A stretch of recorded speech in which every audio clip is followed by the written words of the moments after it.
तो ये है GS4 पेपर, ठीक है, सामान्य अध्ययन पेपर 4, नीति शास्त्र तथा मानवीय अंतः संबंध। इसमें पूछा जा रहेगा आपसे, इसको डिटेल में देखेंगे तो हम लोग पाएंगे कि मानवीय क्रियाकलापों में नीति शास्त्र का सारस्वत तत्व। नीति शास्त्र मतलब इथिक्स, ठीक है, इथिकली सही है कि नहीं सही है। आप जैसे आप कोई काम कर रहे हैं, आपको पब्लिक सर्विस में जाना है, तो इथिकली मोरली आपको सही होना चाहिए, ठीक है। वहाँ पर नीति शास्त्र के आयाम, निजी और सार्वजनिक संबंधों में नीति शास्त्र मानवीय मूल्य, महान नेताओं, सुधारकों, प्रशासकों के जीवन तथा उनके उपदेशों से शिक्षा मूल्य विकसित करने में परिवार, समाज और शैक्षणिक संस्थाओं की भूमिका, ठीक है। अभिवृत्ति, अंतर वस्तु, कंटेंट, संरचना, कार्य, विचार तथा आचरण के परिप्रेक्ष्य में इसका प्रभाव एवं संबंध। तो ये चीज़ है अभिवृत्ति, इसको बोलते हैं एटीट्यूड। सिविल सेवा के लिए अभिरुचि एप्टीट्यूड होता है। एंड बुनियादी मूल्य, ठीक है, सत्यनिष्ठा, निष्पक्षता होना चाहिए आपको। ऐसे नहीं कि बायस्डनेस है आप किसी एक सोशल ग्रुप के प्रति। निष्पक्षता, गैर तरफदारी, वस्तुनिष्ठता, ठीक है, ऑब्जेक्टिविटी होना चाहिए आपके अंदर। सार्वजनिक सेवा के प्रति समर्पण भाव होना चाहिए। कमजोर वर्गों के प्रति सहानुभूति होना चाहिए, सहिष्णुता होना चाहिए, करुणा होना चाहिए। संवेगात्मक बुद्धि, अवधारणा तथा आयाम, भारत तथा विश्व के नैतिक विचारकों तथा दार्शनिकों का योगदान, ठीक है। लोक प्रशासनों में लोक सिविल सेवा मूल्य तथा नीति शास्त्र। इसके बाद शासन व्यवस्था में ईमानदारी, लोक सेवा की अवधारणा, कार्य संस्कृति, ठीक है, वर्क कल्चर के बारे में जागरूक, आचरण संहिता, नागरिक घोषणा पत्र, सेवा प्रदान करने की गुणवत्ता, लोक निधि का उपयोग, भ्रष्टाचार की चुनौतियां, ठीक है। उपयुक्त विषयों पर मामला संबंधी आपको केस स्टडीज भी मिलेंगी। तो जैसे यूपीएससी में होता है कि आपको केस स्टडी दी जाती है और वो आपको अटेम्प्ट करना पड़ता है, ठीक है। ये है फिर सामान्य अध्ययन 4, जिसको मैंने बताया था। हाँ, सामान्य अध्ययन 5वां, ठीक है, और 6वां होगा इसके बाद। तो ये इसकी जगह पहले ऑप्शनल पेपर हुआ करते थे वैकल्पिक विषय के, ठीक है। आपको कोई एक वैकल्पिक विषय लेना होता था, जैसे हिंदी साहित्य, हिंदी माध्यम के छात्र प्रीफर करते हैं कहीं ना कहीं, तो उसके फिर आपको पेपर देने होते थे 2 पेपर, ठीक है। लेकिन अब वो पेपर हट गया है ऑप्शनल वैकल्पिक विषय का। वो वैकल्पिक विषय अलग अलग रहते थे हर व्यक्तियों के लिए। अब यहाँ पर यूपी स्पेशल पेपर लगा दिए हैं, तो ये सब के लिए कॉमन पेपर होगा, ठीक है। उत्तर प्रदेश का इतिहास है, सभ्यता, संस्कृति एवं प्राचीन नगर, उत्तर प्रदेश की वास्तुकला, उसकी महत्ता एवं रखरखाव, संग्रहालय, अभिलेखागार एवं पुरातत्व। मतलब पूरा यूपी स्पेशल है, तो मतलब उत्तर प्रदेश के बारे में आपको सारा पढ़ना पड़ेगा कि यूपी में क्या क्या हुआ, क्या चीज़ें हैं, कैसे हैं, सरकारी सिस्टम कैसा है, ठीक है। उत्तर प्रदेश का क्या योगदान रहा स्वतंत्रता संग्राम में, जैसे यहाँ पर दिया है उत्तर प्रदेश का योगदान क्या रहा, ठीक है। तो काफ़ी योगदान रहा।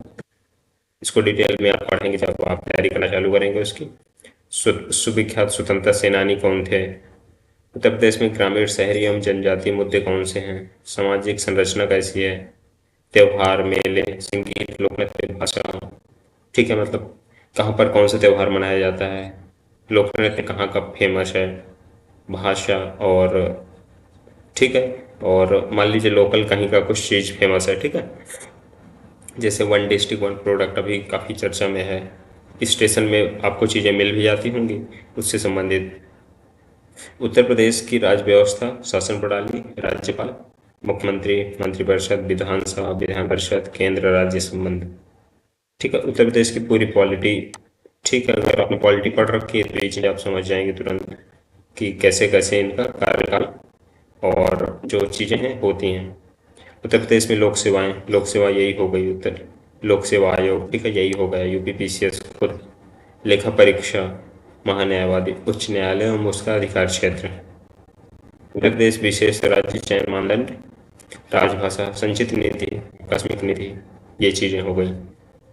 फिर उत्तर प्रदेश में स्थानीय सुशासन, शहरी एवं पंचायती राज, ठीक है, लोक नीति, अधिकार संबंधी मुद्दे, उत्तर प्रदेश सुशासन, भ्रष्टाचार निवारण, लोकायुक्त, ठीक है, citizen charter, e governance. E governance ये होता है कि जैसे गवर्नमेंट की कोई सर्विस है, जैसे राशन कार्ड की है, या आपको वोटर आईडी बनाने की सर्विस है। ई गवर्नेंस मतलब इलेक्ट्रॉनिकली अगर गवर्नेंस का एक्सेस आपको दिया जा रहा है सरकारी सुविधा का, ठीक है, तो उसको ई गवर्नेंस बोलेंगे कि कोई सरकारी योजना है या कोई सरकारी आपको सर्विस चाहिए, ठीक है, कोई डॉक्यूमेंट बनवाना है आपको, जैसे इनकम सर्टिफिकेट, कास्ट सर्टिफिकेट वगैरह बनवाना है, तो उसके लिए आप जन सेवा केंद्र के माध्यम से अप्लाई करेंगे। तो ये चीज़ हो गई ई गवर्नेंस, ठीक है। सूचना का अधिकार, आरटीआई हो गई, समाधान योजना हो गया। उत्तर प्रदेश में भूमि सुधार एवं इसका प्रभाव, ठीक है, भूमि सुधार उत्तर प्रदेश में कैसे कैसे हुआ है। उत्तर प्रदेश में सुरक्षा से जुड़े मुद्दे, उग्रवाद के प्रसार एवं विकास के बीच संबंध, ठीक है, साइबर सुरक्षा के बुनियादी नियम, तो ये चीज़ें हो गई।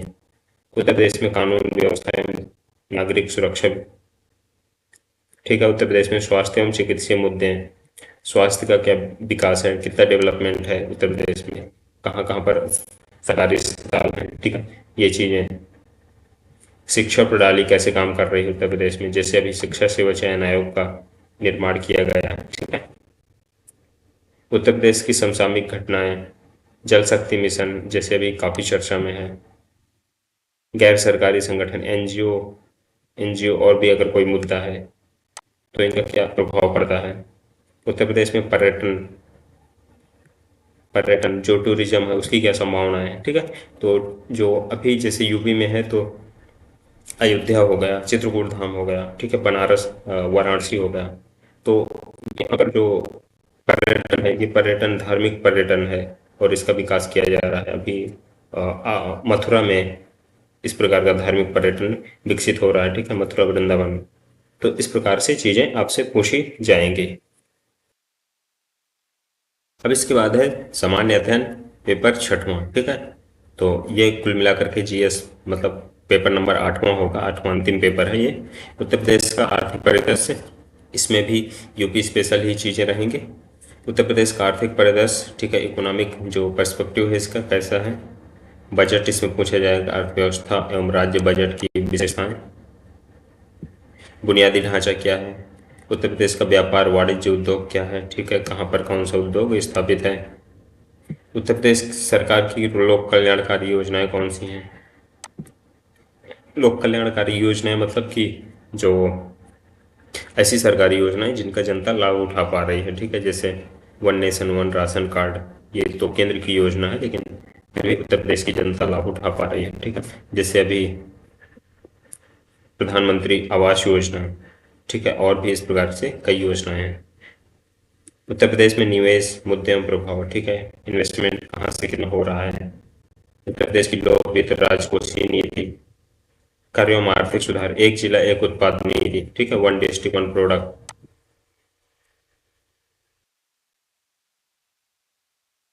इसके बाद है उत्तर प्रदेश की जनांकिकी, जनसंख्या एवं जनगणना, ठीक है। तो जो सेंसस है उत्तर प्रदेश का, जनगणना, वहाँ से प्रश्न पूछे जाने की संभावना है। उत्तर प्रदेश में कृषि का व्यावसायीकरण, कृषि फसलों का उत्पादन, नवीन वानिकी नीति, वानिकी क्या होती है ये, ठीक है, आप कमेंट बॉक्स में बताएंगे। ये मुझे लगता है बागान से संबंधित है ऐसे। उत्तर प्रदेश की कृषि एवं सामाजिक वानिकी, उत्तर प्रदेश में कृषि विविधता, ठीक है, एग्रीकल्चर में क्या क्या डाइवर्सिटी है, कृषि की समस्याएं उनका समाधान।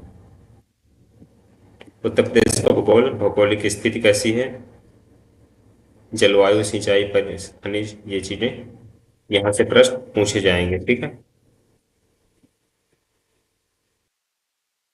और भी चीजें उत्तर प्रदेश में जैसे परिवहन हो गया, ठीक है, जो इम्पोर्टेंट चीजें हैं उनको बताता हूँ मैं आपको। इम्पोर्टेंट तो सभी है, कहीं से भी प्रश्न पूछा जा सकता है। विज्ञान, तकनीकी मुद्दे, प्रसार, पर्यावरण, ठीक है। तो ये सारी चीजें हो गई। जीएस जो 8 है इसका मैंने बता दिया आपका कि क्या क्या चीजें यहाँ से पूछी जानी है।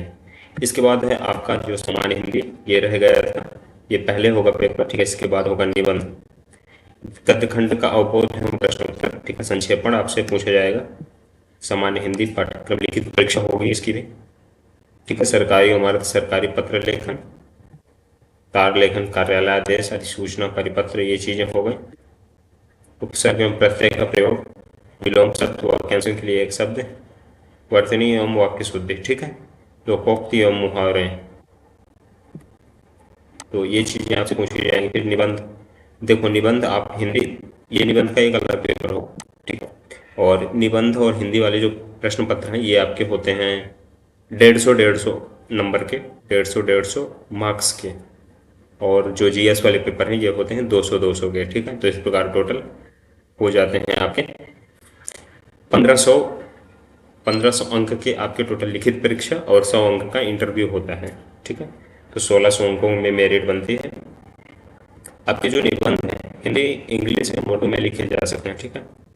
तो प्रत्येक खंड से एक एक विषय पर निबंध लिखना है आपको, 700 शब्दों में लिखना है, और प्रत्येक खंड 50-50 अंक का है, ठीक है। तो 150 अंक का पूछा जाना है इससे, खंड का है। साहित्य और संस्कृति से संबंधित कोई प्रश्न आ सकता है, सामाजिक क्षेत्र, राजनीतिक क्षेत्र।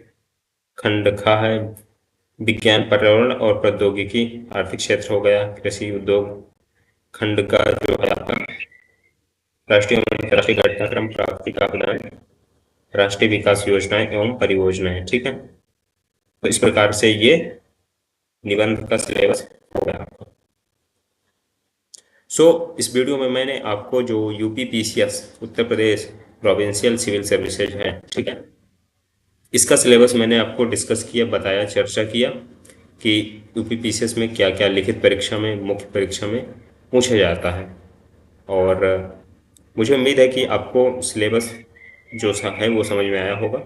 और इस वीडियो को आप देख सकते हैं अच्छे से, ताकि सिलेबस को आप चाहे तो नोट कर सकते हैं।